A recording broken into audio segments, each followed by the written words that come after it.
위기의 순간 우리의 생명을 살리는 행동은 따로 있습니다. 안전 골든 액션.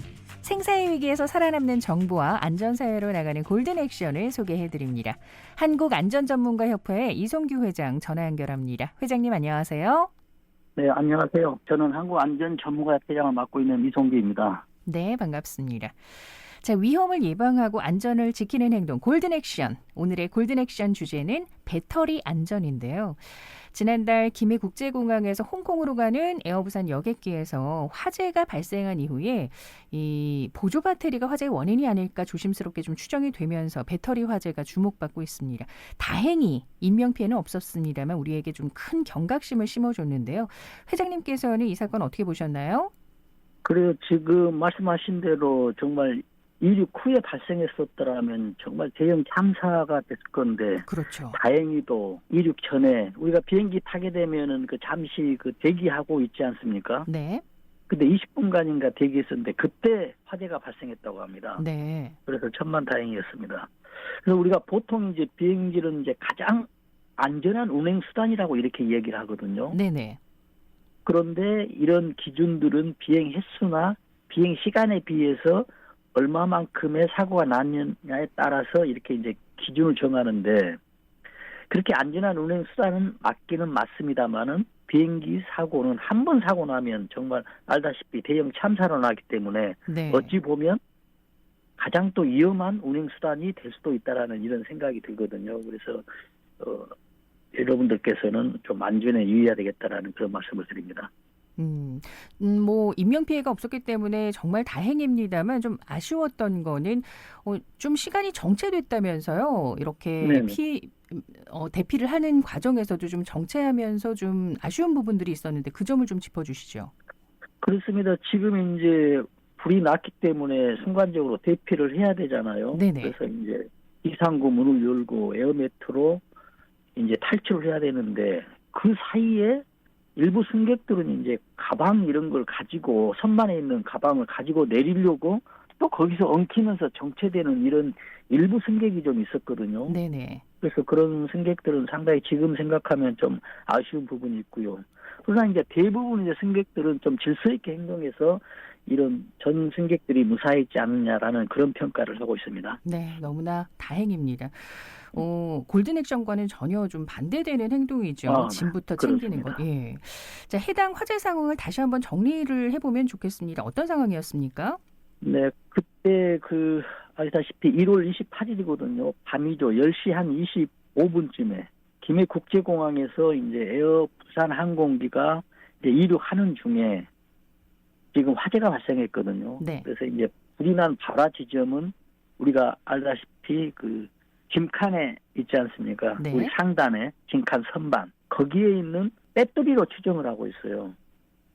지금 이제 정확한 화재 원인은 아직 밝혀지지 않았지만 네네. 대부분 전문가들에 의하면은 지금 배터리로 화재되고 있는데, 이 불로 인해서 승객이 176명이 탔거든요. 그 탑승객이. 네. 이 중에서는 승무원 6명 있고 정비사도 1명 있었지만은 모두 다 무사했습니다. 그래서 불이 난 이후에 1시간 16분 만에 또 완진이 됐고요. 정말 또 다행이었던 거는 비행기 연료가 있거든요. 양 날개에. 네. 근데 여기에 15,000km 엄청난 비행기 연료가 있었는데 여기에 이제 확산이 안 해서 큰 다행이다라고 그렇게 보고 있습니다. 정말 그 전까지 생각한다면은 아찔하네요. 네, 정말 다행입니다. 지금 화재 원인으로 추정되고 있는 게 배터리인데 이게 소형 배터리잖아요. 네. 이게 진짜 원인이라고 하더라도 소형 배터리인데 이렇게 쉽게 비행기 동체가 그냥 다 불에 탈 정도로 확산이 되는 이유가 뭘까요? 그렇습니다. 지금 우리가 배터리가 많이 생활화되어 있기 때문에 배터리 화재가 생각보다 상당히 많이 나고 있거든요. 네. 그러나 대형 화재로 연결되지 않기 때문에 이슈화되지 않고 있어요. 근데 우리가 소형 배터리 하나라 하더라도 소형 배터리 보면은 양쪽에 음극과 양극 있잖아요. 네. 그리고 음극과 양극 쪽에 전해질이라는 액체가 있어요. 네. 그런데 이 세 개가 다 화재가 날 수가 있습니다. 연쇄적으로. 이런 것들을 이제 우리가 열 폭주 현상이라고 하거든요. 네. 왜냐하면 양쪽 극에 있는 전해질이 액체인데 어떤 충격이나 고열을 가하잖아요. 그러면 그 전해질 액체가 밖으로 누출이 되겠죠. 네. 누출이 되면 공기 중에 산소와 화학 반응이 돼가지고 가스가 발생되거든요. 이런 인화성 가스. 그러다 보면 그 가스가 중간에 전해질에서 발생되면은 이제 가스로 인해서 불이 나겠죠. 그다음 그 불이 또 고열로 인해서 양쪽에 있는 음극과 영극이 또 발화가 되거든요. 네. 그래도 배터리 하나 하더라도 3번의 폭발이 일어날 수 있는 그런 상황이거든요. 그래서 배터리 하나라도 이렇게 열 폭주로 인해서 화재가 발생할 수 있다라는 배터리 자체의 화재가 있고, 또 하나는 우리가 이제 비행기 짐칸이라고 했잖아요. 네. 우리가 여행을 갈 때 보면은 전부 배터리를 풀 충전을 해가지고 가잖아요. 그렇죠. 대부분 그렇죠. 뭐 여행지에서 충전하려는 게 아니고 뭐 집에 가서 준비 사항에 배터리 충전하고 또 배터리 어떤 팩 여러 가지 가지고 가는데 배터리가 풀 충전함으로 인해서 과열이 되거든요. 우리가 휴대폰을 오래 충전하면 약간 좀 뜨겁잖아요. 네. 이런 상태가 지속적으로 되면 불이 날 수 있는 상황이거든요. 그래서 이런 것들이 불이 나게 되는데 또 짐칸이었기 때문에 배터리 옆에 가연 물질들이 빽빽하게 쌓여 있겠죠. 네. 그러다 보면 이제 확산이 되는 이런 상황이고요. 이런 짐칸에 확산이 되면 또 짐칸 안에는 내부적이기 때문에 공기가 산소가 부족하기 때문에 얼른 좀 진화가 된다라고 생각하는데 또 굉장히 또 위험한 상황은 어떠냐면은 이런 비행기들 있잖아요. 오래된 비행기들 이런 네. 것들은 비행기 동체가 가벼워야 되잖아요. 네네. 이러다 보니까는 재질이 알루미늄이에요. 음. 그러다 보니 알루미늄은 금방 또 불에 타고 잘 꺼지지 않잖아요. 네. 그래서 자체적으로 비행기 내 자체는 어떤 불이 한 번 나면 대형 참사로 날 수 있는 요건이 되고 있거든요. 그래서 그 원인이 배터리였는데 배터리는 이렇게 생각하면 됩니다. 에너지가 농축되어 있는 화약이나 다름없다라고 생각하면 뭐 아주 뭐 적절한 표현이 아닐까라는 이런 생각도 봅니다.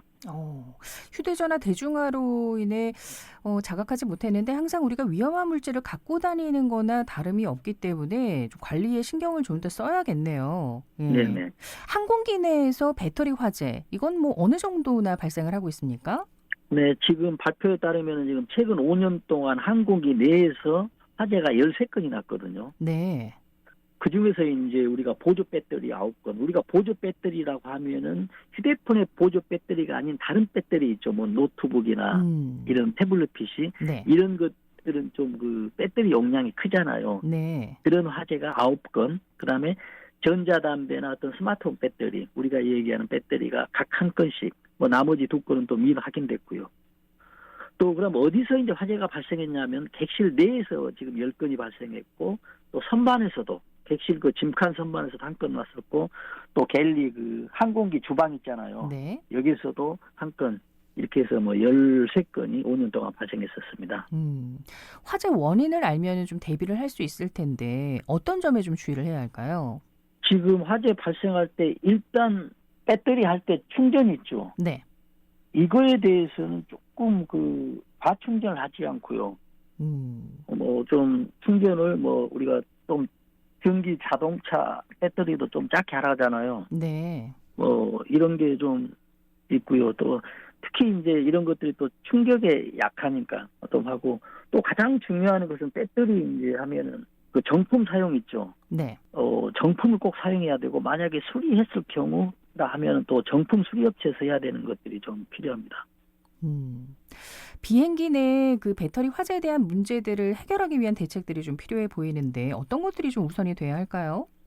네, 지금 이제 다음 달부터 이제 규정이 바뀌어졌거든요. 다음 네. 달 1일부터 이제 항공기 내 배터리를 가져가기 위해서는 우리가 배터리 그 단자 부분 있잖아요. 네. 여기에 이제 절연 테이프를 이제 붙여야 되거든요. 만약에 붙이지 못할 경우에는 이제 투명 비닐봉투에 넣어야 됩니다. 이제 규정이 이제 강화됐습니다.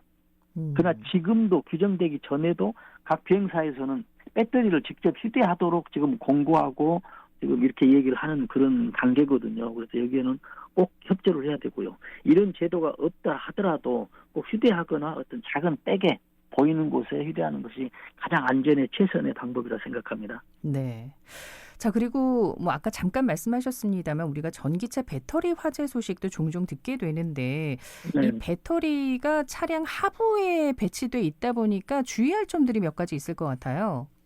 그렇습니다. 지금 배터리 자체가 무겁기 때문에 차량 하부에 있거든요. 네. 하부에 있다 보니까 어떤 문제가 되냐면 우리가 운행 중에 과속 방지턱 있죠. 이런 거에 충돌할 수가 있거든요. 네. 그래서 이렇게 충돌하더라도 파손이 안 되도록 단단하게 강하게 만들어 놨지만 그럼에도 불구하고 자주 이렇게 충돌하게 되면 언젠가는 파손되잖아요. 네. 파손되게 되면 아까 제가 모두에 말씀드렸듯이 그 양쪽에 있는 전해질 배터리의 전해질이 액체로 나기 때문에 액체가 누출되거든요. 네. 이렇다 보면 이제 가스가 발생되기 때문에 아주 위험하고 또 하나는 이제 전기 배터리 중에서 뭐 침수된 차량들 있잖아요. 네네. 이런 차량들도 전기가 농축됐다 보니까 빨리 부식이 되고 마모가 돼서 굉장히 위험합니다. 그래서 이런 차량 배터리에 대해서도 좀 안전하게 어떤 행동하는 이런 것들이 꼭 필요합니다. 그러네요. 전기차 배터리 그 과속 방지턱 지날 때는 좀 더 서행으로 안전하게 지나고 또 폭우 시에 침수되지 않도록 또 주의를 해야겠고요. 네네. 자, 그럼 끝으로 마지막으로 하나만 여쭤볼게요. 배터리 네. 화재 안전 관련해서 향후 뭐 제도적으로는 어떤 부분이 좀 개선이 돼야 할까요? 그러니까 이제 정부에서도 이런 걸 이제 많이 고민하고 있고 이제 전문가들도 이제 연구 개발하고 있는데요. 지금 그 전해질 있지 않습니까? 배터리 네네. 중간에 있는 전해질이 액체거든요. 네. 그래서 이걸 이제 고체로 만드는 배터리가 지금 연구 개발되고 있거든요. 그래서 정부에서는 이런 데 좀 지원을 해야 되고요.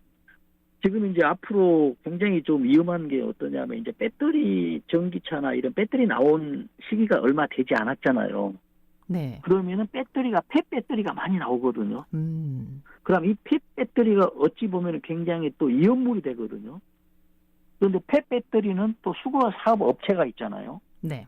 이 업체에서는 폐 배터리가 정말 많이 쌓여 있을 텐데 여기에 대한 안전 관리가 굉장히 좀 주의를 해야 되고 제도적으로 촘촘한 제도가 수립이 돼야 되고 또 거기에 관리하는 사람들이나 운영하는 사람들에 대해서는 안전 관리 준수가 정말 중요하다는 그런 말씀을 꼭 드립니다. 그래요. 자, 오늘 배터리를 주제로 안전을 위한 골든 액션에 대해 이야기 나눠봤는데요. 회장님 말씀 잘 들었습니다. 다음 시간에도 뵙죠. 감사합니다. 네, 감사합니다. 네.